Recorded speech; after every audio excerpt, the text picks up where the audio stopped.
tell us a little bit about your church's reaction to the pandemic and how There's a pandemic? there's a What pandemic. what are you talking about? Don't know whether you heard. In March there was a pandemic. We all had to shut down. Yeah, tell us how St. John's handled it, and also if you're able to, and if it did change throughout the year, tell us a little bit about how that changed. Sure. Yeah. We at St. John's we've done live streaming pretty consistently for about a year and a half before the pandemic happened. So in some ways it was not a huge dramatic shift for us to go to that format. In fact, we had been podcasting for 5 years before that, so it's always been kind of a thing for St. John's. And so when we all found out that this was happening, we went from the 1 week where everybody was there, but we didn't have communion in a weird way, and then we went to the Sunday where all of a sudden nobody was coming to church, and we're doing live stream only. And I remember the week before, I think it was just a week before it all happened. It was Ash Wednesday, in fact, that our rector said, the live stream may be our thing. That may be the only thing we can do. And I remember thinking, nope, there's no way that's going to happen. And she said things like, do you think the choir is going to be a problem with that many singers in the chancel and they're close together? And I said, nope, I don't think it's going to be a problem. And sure enough, within weeks, it was the problem. And so Wow. we went and shifted pretty quickly into online only, and went into sort of this chaos mode of what is choir rehearsal going to look like, and how do we continue to have music.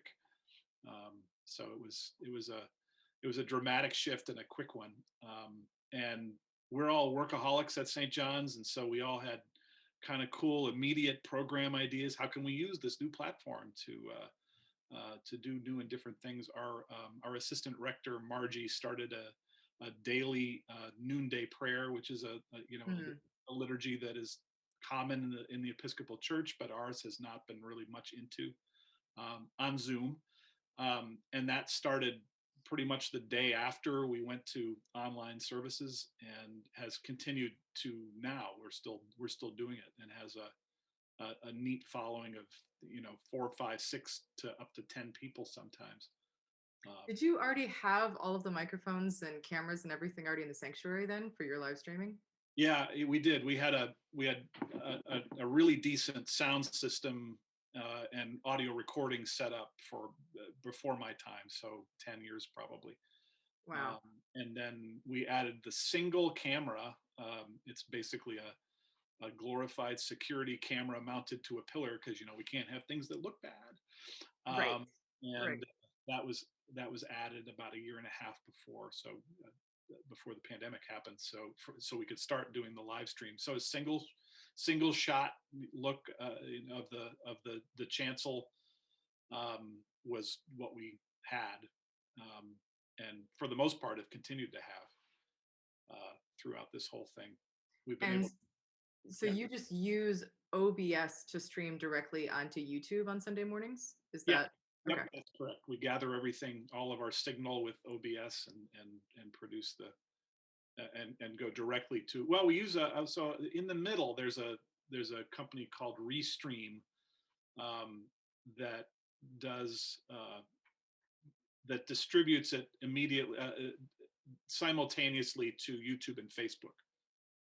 So that we were trying at one point to do both at the same time, Hmm. through a competitor to OBS, and the our internet connection couldn't handle both streams at the same time, so we went to this intermediary that's worked very well. Yeah. And so you just switch from like the organist, your sort of console camera to the pulpit or the lectern camera, and you Yeah, just go back and forth basically. yeah, and anything that's pulpit, lectern, anything that is that looks like you're looking Is at the the chancel is just the one camera with Got it. different different formats, stretched and pulled and artificially zoomed. So uh, it's a two camera setup and you use the sound system. And so for speaky bits, they're using the lavalier. And yeah, for singing, I think I remember actually watching some of your services initially, and you would just accompany the hymns, and And there would be no sort of singing because it wasn't Yeah, to get our paid. church has been pretty conservative on the people in the building thing, and to the point where we're still not ready to do in person for worship or any choral things. Uh, Mm, so there was a long period of time where we had no cantor. So we have a cantor now, but I would say during the summer, that was the period of time where we had nothing. And yeah, we would just put the words up on the screen and I'd play and encourage people to sing at home, right. which many people said they did. It's nice to hear. It was always a nice thing to say, oh yeah, we sang along, or if someone found a typo in the text, that was encouraging to me.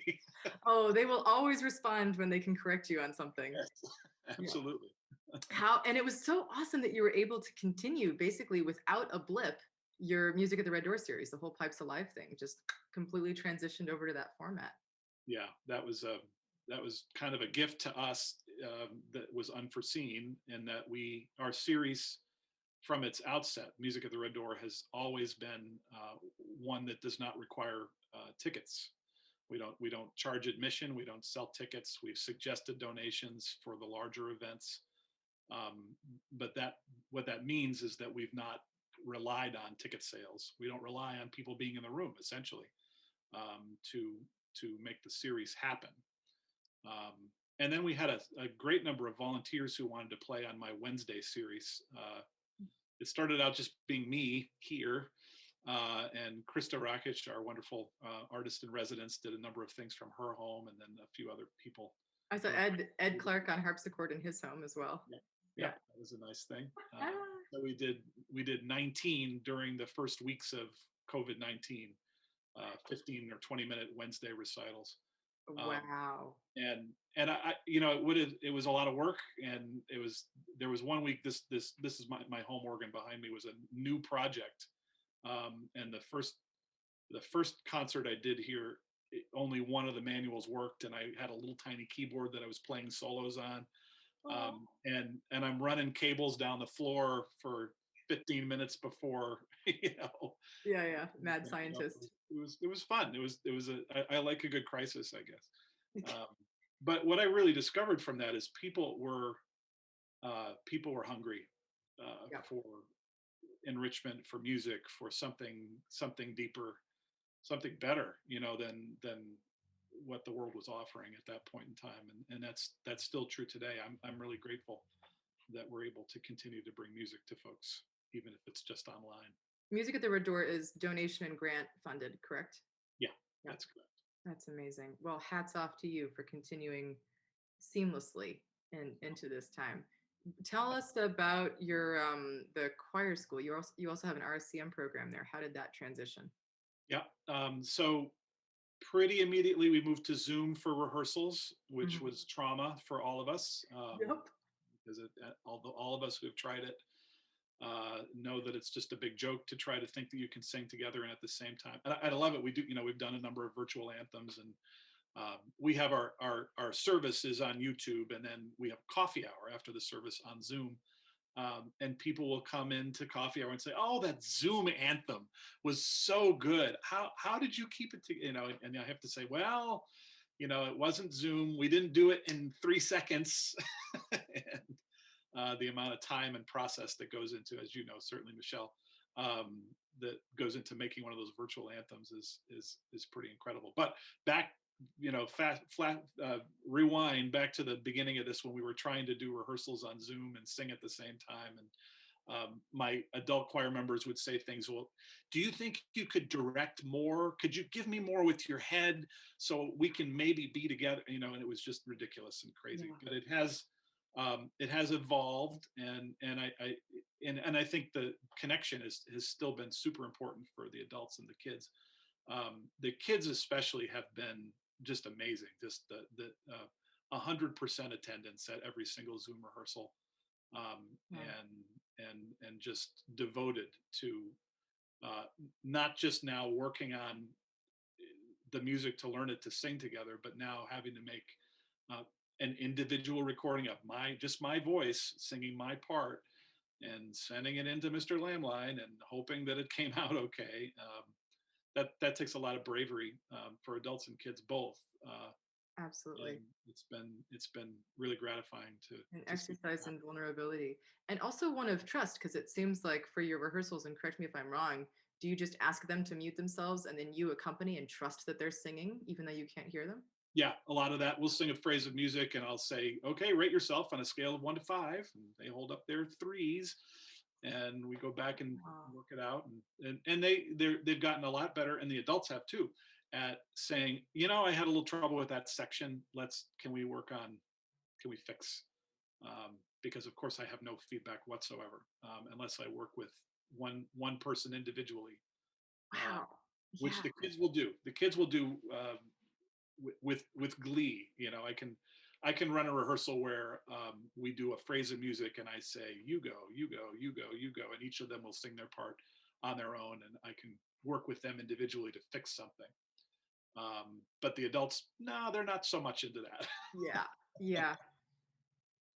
Wow. How do you manage the virtual choir thing then? Do you use, which by the way, I should tell you, this is a side note. I'm not going to keep this, but I just learned that a colleague of mine who works at high school at Conard, what he's been doing to cut down on his video editing time with the kids, instead of like getting all their individual videos, splice them together, creating grid and all that kind of stuff, he has them record their vocals separately Mhm. and then have them all log on to Zoom and then just screen capture the Zoom of all of Oh, them. I've heard of this. It Yeah, actually I hadn't heard of this before. I Yeah, was like, ah, that's clever.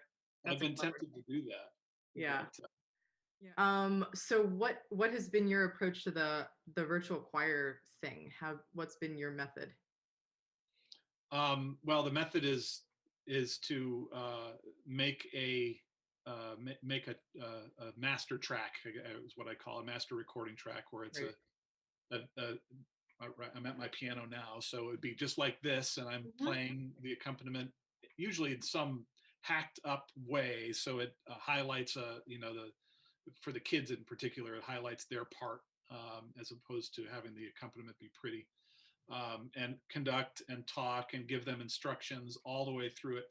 At the beginning, I have them all clap together. So we do 1, 2, 3, clap. And that's the spike in the audio that I can Right. see to help to at least begin to line up all their individual parts once they get sent in. Clever. So they've gotten used to that process, and they make fun of it, and I just try to be as ridiculous as possible, because I just know it's Ridiculous crimes. ridiculous. And one time I did the clap thing, and then I proceeded to talk about something that I remembered in the music. It was for like a full 5 minutes, and everybody was mad. I mean, because then what they have to do is listen every single time, do their clap, listen to my 5 minutes of yammering, and then finally we get to the music, and they could make their recording. So that was one of our outtake stories. You're never gonna live that down. Yep. Yeah, right, exactly. So then all of the choir members, both youth and adults, find a spot in their house where they feel comfortable playing that video on Hmm. one device with an earphone, and then Just one though, so they can hear themselves, right? they You can ask hear them to. themselves. Yep. And then recording on a computer or another device, their face, like we're doing here, and their voice singing. And then I put them all together in Final Cut, which that was that was one sentence right there, but that's the longest part there. That's many, many hours of lining them up together as perfectly as possible, even though there's no such thing anymore as final consonants being together. That never happens. Or having people uh, do a musical thing together. So if we're going to stretch a phrase, a little rubato at the end of a phrase, good luck. They're all doing that Hopeless. in their own Yep. way, because you don't have the mass mentality So you of, don't edit audio in a separate software then? You just throw it into Final Cut? Because it sounds amazing. well, thank you. I appreciate that. But no, I do it all in Final Cut. Wow. I add a little bit of EQ and a little bit of reverb, um, and that's kind of it. That's about all the processing I do. But the main amount of time is level adjustments. So Yep. adjusting who's louder. I can achieve a better blend You can that I EQ your could in another choir. room, Yeah. in some ways, because I actually have control of each one of their individual voices. which sounds like it's sort of a benefit, but in the end, we just, and I'm sure, I know you're with me on this, Michelle, we just miss so much. The amount of time, if we put 15 minutes into rehearsing a piece, maybe all because short attention spans are the norm on Zoom, and you can only do so much at a time when it's one-sided like that. So maybe we spend 15 minutes rehearsing a piece that hopefully we already know. Mm-hmm. And then hours and hours and hours working in software, looking at the same people over and over again, making the same expressions. It's such a switch, right? Because previously it was the prep time for the music thing, and now it's the music thing and then the post time. Yes, yeah, that's true. That's actually very true. It used to be we'd be frustrated at the 3.5 minutes in the service that was all that happened as a result of the many hours of Wow. So how is your sort of how have your methods changed? Have they changed at all throughout the pandemic? Well, obviously things have changed dramatically from what I used to do before the pandemic, but I'd say I've gotten better at things. That the first virtual anthem took a really, really, really long time to work out, and it only takes a really long time now. It's not nearly as long. A couple of things that have changed. It's funny. I'm not thinking of anything. What's really great? One of the awesome things that you do, Jonathan also does this at Emmanuel, is you actually have because you're also like a web whiz as well, but you have your own like sort of website area where kids can find, here's your rehearsal tracks, here's where you upload your videos, here's the box where you drop your files. Yes. I'm still doing individual, like people either send me on WhatsApp or text or Facebook Messenger or what. There's like 15 different platforms based off of their own technical sort of preferences. And they get a Google Drive link, but I don't have a separate website sort of with all the information. And you include it at the end of every email too. Here's the links to the things. Yeah. Over communication is what you're talking about. Yes. Yes. And having a one-stop shop for all of the, especially at Christmas, we did our lessons and carols it sort of intentionally as close as we could to what normally happens, which means that they put together 7 anthems in the space of 3 weeks, 2 weeks. And so that meant that I needed to have one page that listed all of the anthems online and had a link to the score, a link to the master track that I had created, a link to an example of actual people record, like the King's College Chapel, a good example so they could hear it done well. And then a link to where they could upload it. And that was critical. That was a big thing I learned, is that you send people a place where they can upload a video, and people will hang on to that link from 3 anthems ago and upload an anthem, and I will never ever find it because it's in some random folder somewhere. So being very clear with people on where to actually upload things. So that for us was, we have OneDrive and file, other file sharing software for our church's, our own file system on the cloud. And so it was pretty easy to figure out how to create a specific link for each folder. And then in the end, I would just have a bunch of folders and all their stuff would be in there. It's pretty smart. It almost worked. I have one video from one of our lessons in carols pieces where I could not line up one of the kids. His voice was on in this beat and then off 3 beats later, and then move it to that one and it's off then again there, and I couldn't figure it out. And then finally I looked at the video and could see his iPad on the screen that he was not following my master track, but was King's College Cambridge recording of that piece.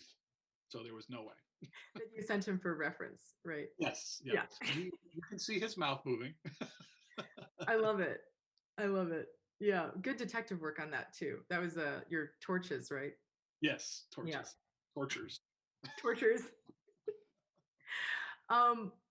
What What would you like to share about things that just whatever comes to mind in terms of things that you've learned, whether they're kind of observations about how community really participates and engages with itself, or your relationship with technology and people's willingness to embrace that, or kind of how leadership works during this time. What is there anything you'd like to share about that? Well, we're at the end of the year. I mean, we're having this discussion today on the last day of 2020. Yep. But I think the biggest takeaway that I've been really reflecting on this year is people's resilience and people's uh, I touched on earlier the need for music in their lives, but even overall at the church, it's been amazing to see how a lot of my early fears were kind of unfounded, at least in my particular situation. That we all kind of felt like, oh, this is going to hell in a handbasket. This pandemic is going on. People can't go out. We do concerts, and we have, not in that order, we have church and we have concerts, and they require that they don't happen. If people Yeah. don't show up, we run a choir that relies on people to show up in the room and be there, and so um, there were several moments during March, April, May, June, where it felt like this is the end. And I have been amazed at in our parish, uh, people tuning into these things, people participating fully, saying they were singing, people giving has been a Mhm. huge one. Paying off their pledge early because we said, hey, we got $4 in the collection plate this past week. Paying up and ahead, and pledges being healthy um, in a really good way during this crazy time for both the concert series and the church. Um, so uh, and that what I do, what you do, Michelle, what we all do as church musicians is not optional, is not icing on the cake, is not fluff. That one of the worries that went through my mind is, what is necessary, and what will we be reduced to the bare minimum? And Yeah. music has never been on the chopping block in my parish in this thing. It's been lifted up as a very, very important thing in people's lives, Mm. and so that has been extremely encouraging. And so I'm looking at 2021 in a different way. That I felt better about music not being fluff than I did even before the pandemic. That has been an encouraging thing to me, to feel that so many people value it so much. Mm. I feel like 2020 has been the year of honesty. Mm, And so many sort of veils have been lifted, things that we thought might, like, was this a certain way, and then it's a time for us to show our true colors in terms of the vulnerability that you talked about, with people sending in their video submissions and singing by themselves and singing without a congregation, and also to kind of understand our organizations better, and what it is that we really, where the value is, and yeah. what we're prioritizing, and how we can really honestly meet that need. um, I think, especially within our field as organists, we like to think of ourselves as being part of this long legacy of, like, people hundreds and hundreds of years ago were doing the exact same thing that we're doing now. But the reality is that we have had to be adaptable in a gajillion ways consistently. This is not like somehow we have to change what we've been doing the same way for 400 years, right? Yeah, Um, I'm going off on a tangent right now, but it's a good. I'm inspired by what you're saying, and it's hard for me to talk in those terms without honestly getting a little emotional, Mhm. because it is so affirming. It Yes. can be very affirming. Yeah, not that there's not things to worry about or fearful of for. I mean, Yeah. it's been quite a year, and we'll continue to have challenges ahead of us for sure. But Have you lost any choir members during this time? I have not lost. There are some that are not participating, Right, and I don't think they're gone. right, I do try to keep touch, and have kept in touch with those folks who can't, just don't feel like the Zoom thing is for them, and certainly don't think like the recording thing is for them. right. And that's okay.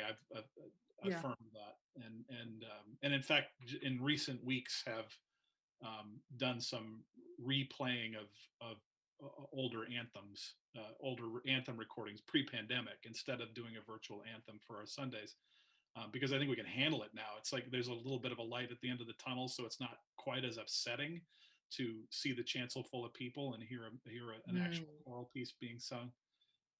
But it's also a way to include those folks who are not doing the virtual thing. So no, I don't think I think we've not lost anybody. wow. I'm hoping. Yeah, me too. Well, I've experienced the same thing where there are certainly a few people for whom this just doesn't do it. Yeah. And I don't want there to be even the slightest hint of shame about that or judgment because of that. If it doesn't do it for, I mean, we can't safely get our adult. I might have a little bit more leniency with my choristers right now, but many of my adults just can't be together physically right now. Even if we were to suddenly say it's allowed, we can come in, I'm not sure they would come, right? Right. Yeah. Because we all have our own different risk calculations, and so this is what I can do, and if you want to participate in it this way, you are welcome to. And this is absolutely optional, as church choir has always been kind of Right. optional, Right. True. right? Yeah. Um, But hmm, that has shown also how important it is to people as well. That we always struggle with this. This is a volunteer organization, and how much do I push people? I feel like we're pushing people pretty hard right now, asking them to make their own individual recordings at home, that's right. and that's been gratifying too, to see exactly how many of them are just fine to do that. Sure, I'll do it. They'll complain about it, absolutely, but they'll They do will it. complain about it. And they'll often get very emotional at the result too, when they actually Yeah. see themselves on screen singing with their friends. Yeah. It's a Yeah. beautiful thing. And be honest about it too. I had one of our adult choir members say that it's actually really difficult emotionally to see the choir in Hmm, a grid like that, because the square boundaries around each other really show how separated we are, and other people see it the other way. It's a, I guess, glass half full versus half empty thing, but yeah. uh, I think for so many of us, our emotions are kind of floating so close to the surface. yeah. Yeah. Depending on how we're feeling on a certain day, right? Yep. We're all living through the collective trauma of the times. Yes. Yeah. Absolutely. Well, obviously for the Hartford chapter, and I, I guess all around, we've got churches who are better equipped than others, perhaps, that already have live streaming technology or don't at all, and this is their first time. We've got organists for whom technology has been a hobby of theirs for years, and ones for whom it hasn't. People have choirs and people who don't have choirs at all in their churches. So there's a huge variety of needs and understandings and expectations and experiences with all these different things. What if I were to ask you the impossible question, which is like, what advice do you have for the collective? What are some of the things that kind of come to mind? I mean, I think at the top of the list is to stay positive and to connect with your people. I mean, if you've got, even if, whether that's a choir or your parish, or even those folks that you make music with, just keep connected, because that's um, still possible. It's still possible, um, but we have to be creative about how, during this time, and so we've got these tools that are annoying in some ways, but I think, be patient and keep using them. Connect with your people and be positive. Those are my number one and number two, in no particular order. Thank you, Scott. Sure. Thank you, Michelle. This was fun.